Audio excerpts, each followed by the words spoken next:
बच्चों आज हम डिस्कस करेंगे topic capacitor.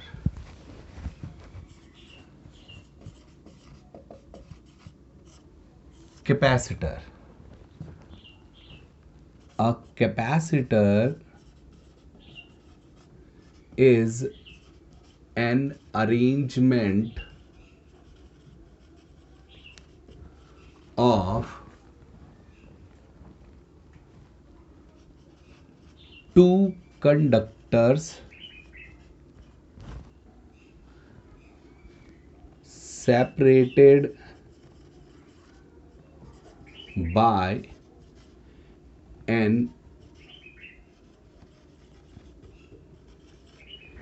insulating medium that is used to store electric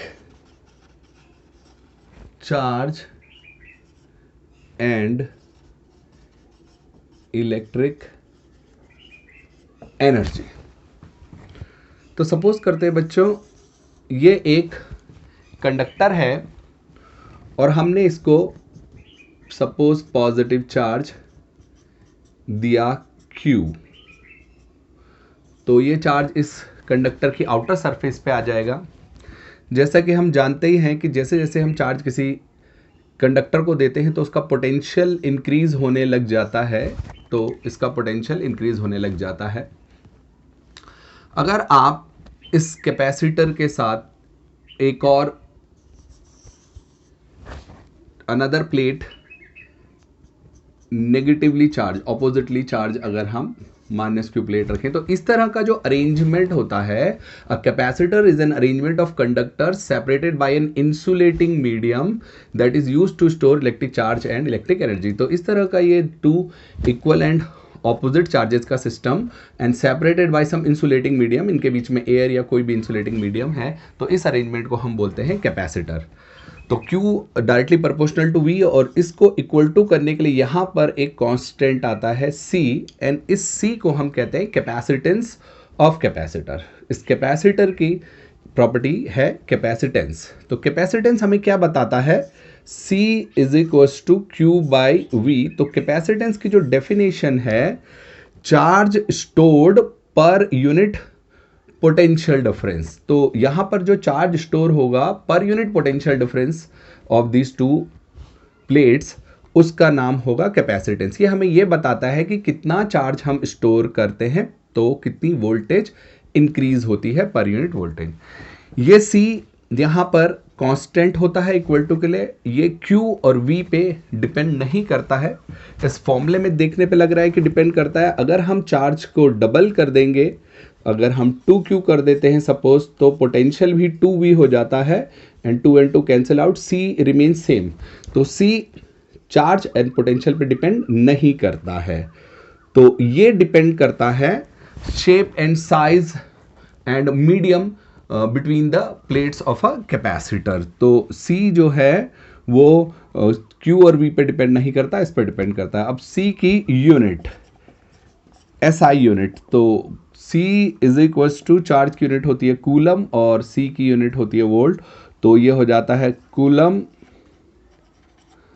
पर वोल्ट, और इसको हम कहते हैं नई unit farad, FARAD, farad. Farad एक बहुत बड़ी यूनिट है, तो हम छोटी यूनिट यूज करते हैं, तो माइक्रो फैरेड भी यूज कर सकते हैं, और नैनो और पिको फैरेड ये स्मॉल यूनिट्स हैं। यहाँ पर हमने देखा कि कैपेसिटर एक अरेंजमेंट है टू कंडक्टिंग प्लेट्स का, और ये यूज़ किया जाता है चार्ज और एनर्जी स्टोर करने के लिए। एंड कैपेसिटेंस हमको ये बताता है कि कितना चार्ज और एनर्जी ये स्टोर कर सकता है। Now capacitance of N isolated spherical capacitor. Isolated spherical capacitor means ऐसा स्फेरिकल कैपेसिटर जिसमें एक ही प्लेट होती है। ये हमने एक स्फेरिकल कैपेसिटर कंसिडर किया, और जिसकी दूसरी प्लेट हम इन्फिनिटी पे अज्यूम करते हैं। तो ये एक ऐसा कैपेसिटर है, सपोज हमने इसको पॉजिटिव चार्ज दिया जिसकी ये 1 प्लेट है और दूसरी प्लेट इनफाइनाइट डिस्टेंस पर है, इसका सेंटर O एंड ये R is the radius of this sphere. तो जैसा हम जानते हैं बाय डेफिनेशन ऑफ कैपेसिटेंस की, कैपेसिटेंस होता है चार्ज पर यूनिट पोटेंशियल डिफरेंस, ये कैपेसिटेंस की डेफिनेशन होती है। और C Q और V से इंडिपेंडेंट होता है, ये इन पे डिपेंड नहीं करता, ज्योमेट्री ऑफ द कैपेसिटर पे डिपेंड करता है। तो हम ये जिस पे डिपेंड करता है वो करने के लिए ये Q और V को यहाँ से इनकी वैल्यू पुट करके एलिमिनेट करते हैं। तो first of all V is equals to, ये स्फेयर के लिए जो पोटेंशियल होता है उसका फॉर्मूला होता है 1/4 pi epsilon naught Q over R। तो ये जो Q चार्ज है स्फेयर पे और R जो इसकी रेडियस है, ये है पोटेंशियल स्फेयर सरफेस का। बट हमको C कैपेसिटेंस फाइंड करना है, C is equals to Q by V है। तो C is equals to Q upon V की अगर आप यहाँ से वैल्यू पुट कर देते हैं 1/4 pi epsilon naught Q over R, Q and Q cancel out, तो ये आ जाएगा C is equals to 4 pi epsilon naught R। और अगर हम इस फॉर्मूले से देखें तो 4 pi epsilon naught is a constant value, तो C is directly proportional to R, means capacitance depends on the radius of the capacitor। जैसा कि मैंने बोला था शेप एंड साइज पर, अगर रेडियस डबल होगी तो कैपेसिटेंस भी डबल हो जाएगा, रेडियस छोटी होगी स्मॉल तो कैपेसिटेंस भी स्मॉल हो जाएगा। तो ऐसा जो हम अगर फॉर हम अर्थ लें, for earth can be consider as an isolated spherical capacitor. Earth को हम कंसिडर करते हैं तो अर्थ के लिए अगर हम फॉर्मूला अप्लाई करें C is equals to 4 pi epsilon naught into R, radius of earth जो होती है वो होती है 6400 किलोमीटर, तो इंटू 10⁻³ हो जाएगा metre. C is equals to 4 pi epsilon naught की वैल्यू होती है 1/9 इंटू 10⁻9 इंटू R है 6400 इंटू 10⁻³ और अगर आप ये डिवाइड करेंगे तो C इज इक्वल्स टू ये 10⁻⁻⁻6 आ जाएगा, 3 - 9 एंड 6400 को 9 से डिवाइड करेंगे, 9 7 जा 63, 1 जा 9 1 जा 0.11 आ जाएगा, 0.11। तो ये है फैरेड और अगर 10⁻⁻6 को हम लिखना चाहें तो 711 माइक्रो फैरेड। तो अर्थ की कैपेसिटी जो होती है वो 711 माइक्रो फैरेड होती है। ये थ्योरेटिकल वैल्यू है, बट इन केस अगर हम देखें प्रैक्टिकली तो अर्थ को हम कितना भी चार्ज देते रहते हैं वो स्टोर करती जाती है। ये फैरेड एक बहुत ही बड़ी यूनिट है, आपको माइक्रो फैरेड वैल्यू दिखने में छोटा लग रहा होगा बट ये काफ़ी बड़ी वैल्यू है। तो C जो है is very large, C is very large in case of earth, means अगर हम इसको कंसिडर करें तो टेंस टू इन्फिनिटी। और जैसा हमने फॉर्मूला से डेफिनेशन से देखा है Q is equals to CV, तो अगर हम V कंसिडर करें तो Q ओवर C हो जाता है and V is equals to Q over C। अगर C की आप वैल्यू देखें फॉर अर्थ तो ये काफ़ी ज़्यादा होता है, इसका कैपेसिटेंस वेरी लार्ज और Q बाई इन्फिनिटी बिकम्स 0। तो अर्थ का पोटेंशियल हम 0 कंसिडर करते हैं because of its large capacitance. तो ये आ गई theoretical value of capacitance of earth and practically हम उसको कैपेसिटेंस की वैल्यू वेरी लार्ज होती है और हम इसको V0 कंसिडर करते हैं पोटेंशियल। कैपेसिटेंस ऑफ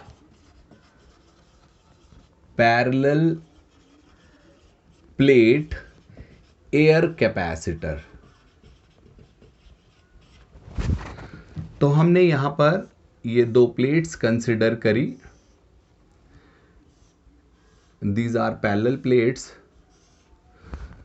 एक प्लेट पे, फर्स्ट प्लेट पे से पॉजिटिव चार्ज है एंड अनदर प्लेट पे नेगेटिव चार्ज है and distance between them is D। ये इसका 3D लुक है, अगर हम इसको 2D लुक में बनाएं तो ये आपको पॉजिटिवली चार्ज एक प्लेट कंसिडर करेंगे और ये नेगेटिव, और इन दोनों के बीच की डिस्टेंस D। तो जैसा कि हम जानते हैं कैपेसिटेंस की जो डेफिनेशन होती है C is equals to Q over V होती है। अगर हम V कैलकुलेट कर लें बिटवीन टू प्लेट्स और इसमें वैल्यू पुट कर दें तो कैपेसिटेंस कैलकुलेट कर सकते हैं। तो हम ये दो प्लेट्स के लिए अगर फॉर्मूला यूज करें E is equals to V over D, electric field जो बिटवीन द प्लेट्स होती है, positive to negative plate E चलती है, E नॉट फॉर एयर, वो V potential difference of these two plates वो V है, और D डिस्टेंस बिटवीन देम। अगर आप यहां से V कैलकुलेट करें तो आप बोल सकते हैं E not into D, V हम इसलिए कैलकुलेट कर रहे हैं कि यहां पर पुट कर सकें, V is equal to E naught between the two plates, जो हमने गॉस थ्योरम की एप्लीकेशन में देखा था, इसकी वैल्यू हो जाती है sigma over epsilon naught between the two plates electric field की value into D। Sigma is charge density on this plate, तो sigma density, charge density is equal to charge Q upon area A, epsilon naught into D। Equation number 1। अब हम V जो है calculate कर चुके हैं in terms of Q, तो अगर हम वो वैल्यू इसमें पुट करते हैं C is equal to Q over V में, तो C is equal to Q over V की वैल्यू आप यहाँ से पुट करते हैं तो QD upon A epsilon naught, Q and Q cancel out, तो ये ऊपर चला जाएगा और ये C निकलेगा ड्यू टू एयर कैपेसिटर है between the plates, medium is air, तो C नॉट जो है वो वैल्यू आपके पास आ जाएगी C not is equal to epsilon naught A over D। ये है parallel plate air capacitor. In case हम इन दो कैपेसिटर्स की प्लेट्स के बीच में डाई इलेक्ट्रिक मीडियम फिल कर देते हैं फुल्ली, यहाँ से यहाँ तक, इस first plate to second plate dielectric, तो ये जो है C कैपेसिटेंस जो हो जाएगा वो एप्सिलॉन नॉट के प्लेस में आप एप्सिलॉन लेंगे, and epsilon is the permittivity of dielectric जो आपने यहाँ पर प्लेस किया, और एप्सिलॉन नॉट था परमिटिविटी ऑफ फ्री स्पेस और एयर जो पहले थी, तो epsilon A over D, but epsilon को हम लिख सकते हैं C is equal to epsilon over epsilon naught is equal to K होता है। अगर आप क्रॉस मल्टीप्लाई करें तो एप्सिलॉन की वैल्यू K एप्सिलॉन नॉट आ जाएगी A ओवर D। के डाइलेक्ट्रिक कांस्टेंट होता है इस जो डाइलेक्ट्रिक हमने प्लेस किया है उसका, तो C is equal to K and epsilon naught A by D को, epsilon naught A by D को आप C नॉट लिख सकते हैं, मीन्स न्यू कैपेसिटेंस जब हमने इसमें डाइलेक्ट्रिक फिल किया तो ये कैपेसिटेंस जो है ओरिजिनल जो एयर के पैरेलल प्लेट एयर कैपेसिटर का था उसका K टाइम्स हो जाता है। और अगर आप कैपेसिटेंस देखेंगे तो capacitance geometry of the capacitors पे डिपेंड करता है। आपने देखा कि C area of the plates के डायरेक्टली प्रोपोर्शनल होता है एंड डिस्टेंस बिटवीन देम के इनवर्सली, और C K पे भी डिपेंड करता है dielectric medium between the plates. Capacitance of a parallel plate capacitor with a dielectric slab। Suppose ये एक पैरेलल प्लेट कैपेसिटर है, ये first plate is positively charge and second plate is negatively charge and distance between them is D। अब हमने इसके बीच में एक dielectric slab fill कर दी है जिसकी थिकनेस T है एंड कंडीशन है कि T is less than D, ये जो T की थिकनेस है वो लेस देन D है। जैसे ही हम डाइलेक्ट्रिक स्लैब इसमें रखते हैं, क्योंकि यहाँ पर ऑलरेडी पॉजिटिव टू नेगेटिव जो चार्जेस है, यहाँ पर इलेक्ट्रिक फील्ड E नॉट, यहाँ E नॉट इलेक्ट्रिक फील्ड रहती है। इलेक्ट्रिक फील्ड में जैसे ही हम कोई डाइलेक्ट्रिक सब्सटेंस रखते हैं तो they get polarised. Polarised means क्या होता है, डाइलेक्ट्रिक जो होते हैं उनमें नेगेटिव एंड पॉजिटिव चार्ज का सेंटर ऐसे होता है जिसे बोलते हैं सेम होता है तो नॉन पोलर डाइलेक्ट्रिक, और अगर negative charge and positive charge का सेंटर डिफरेंट होता है तो इसको बोलते हैं हम पोलर डाइलेक्ट्रिक्स। तो जैसे ही हम एक्सटर्नल इलेक्ट्रिक फील्ड में डाइलेक्ट्रिक्स रखते हैं तो दे गेट पोलराइज्ड, इन पे इस इलेक्ट्रिक फील्ड में एक फोर्स अप्लाई होता है F which is equal to Q E. जो नेगेटिव चार्ज पे इस साइड लगता है तो ये इधर आ जाता है, पॉजिटिव चार्ज पे इधर लगता है तो ये फोर्स जो है पॉजिटिव चार्ज पे in the direction of electric field लगता है तो वो उधर चला जाता है, नेगेटिव चार्ज इधर आ जाता है। तो इस तरह से ये जो चार्जेस हैं हर एटम में ये सेपरेट हो जाते हैं और ईच एटम और मॉलिक्यूल जो है गेट्स पोलराइज्ड। तो ये इस छोटे छोटे मॉलिक्यूल्स की वजह से ये पॉजिटिव नेगेटिव चार्जेस डेवलप होते हैं। फाइनली ये प्लस माइनस बीच में कैंसिल हो जाते हैं और इधर नेगेटिव चार्ज डेवलप हो जाता है, प्लेट के इस एंड पे नेगेटिव चार्ज आ जाता है और ये वाला पॉजिटिव चार्ज आउटर प्लेट्स पे आ जाता है और इस वजह से यहाँ एक इलेक्ट्रिक फील्ड डेवलप हो जाती है ईपी।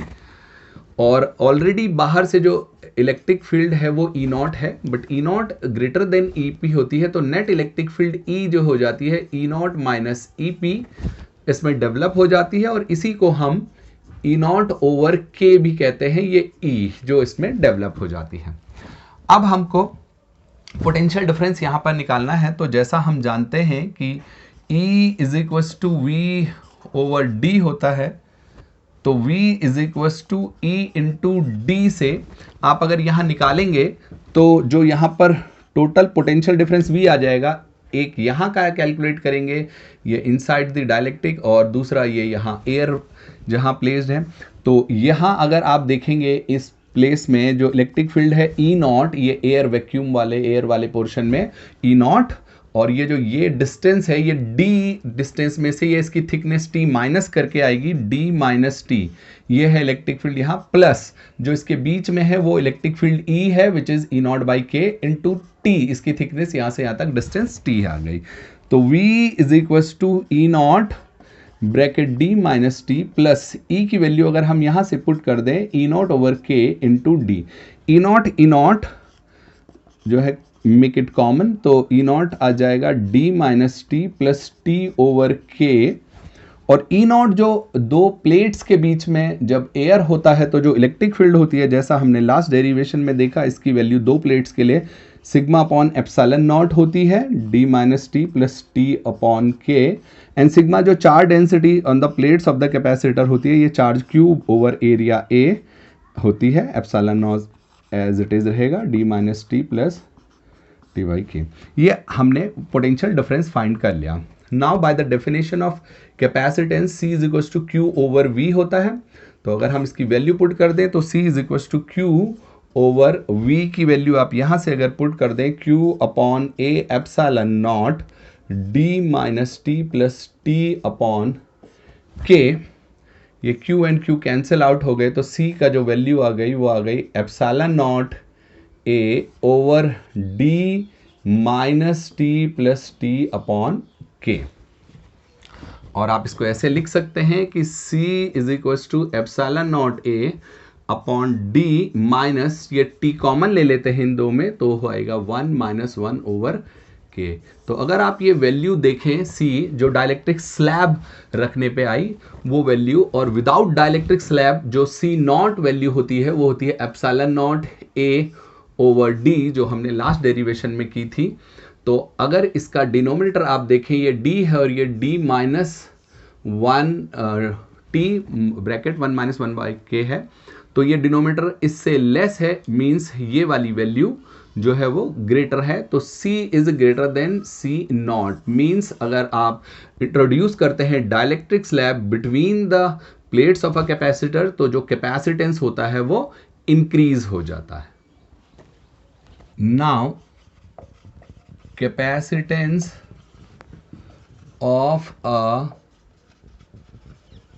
parallel plate